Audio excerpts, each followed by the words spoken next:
What's up you guys, welcome to episode 6 of the G.I. Joe action figure reviews, as today we're going to take a look at another one of my all-time favorite G.I. Joes, and that is Mainframe, released in 1986.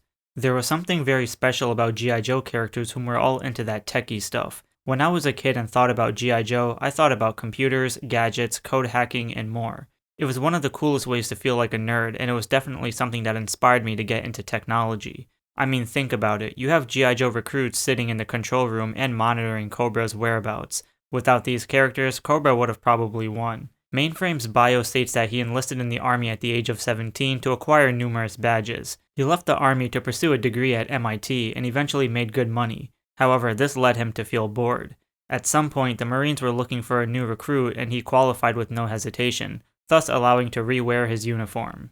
Having a computer coordinator on the battlefield is very important. Most combat specialists don't fit the criteria, but Mainframe does. Not only was Mainframe older, but also top of his class. Looking at the figure, I absolutely love it. The uniform is just incredibly sculpted and the silver emblem on the helmet stands out against the blacks. You can't really tell, but the helmet is also sculpted well, but kind of hard to see unless the lighting is good.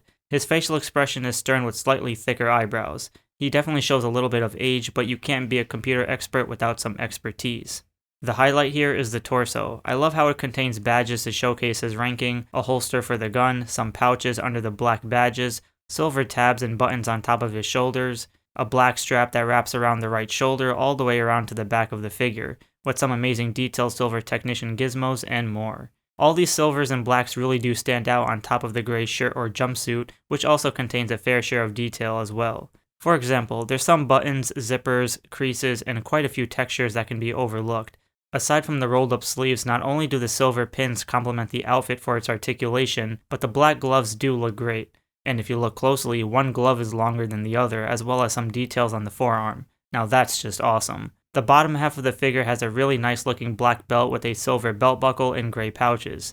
The right leg has a black sheath which contains a silver knife, and the left leg has two black straps that contain silver buckles and some tech devices, which I think looks nicely detailed. The rest of the pant is just gray, but the black boots add some color to it to make it pop with some creases and minor sculpting and texture to stand out. The figure accessories comes with a computer that has a monitor, keyboard, and some slots or switches to move up and down. There's not too much coloring here, but the detail is great. The backpack is a field transmitter with an antenna and a bunch of techie nerdy stuff which contains a lot of details that the sculptor had a field day on.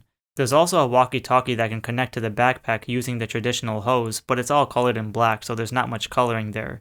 However, the figure looks really great when he's equipped with all of his accessories. Overall, as a figure that operates in the battlefield or the control room, wherever it is you want to put him, dude just looks like a very well done figure and I absolutely love it. It's not so common that a figure in just black, grays, and silvers can really look incredible, yet Mainframe manages to steal the spotlight as one of the best sculpted figures for its time. So with that said, let me know in the comments below what you think about this figure, and be sure to give a like and subscribe for more reviews.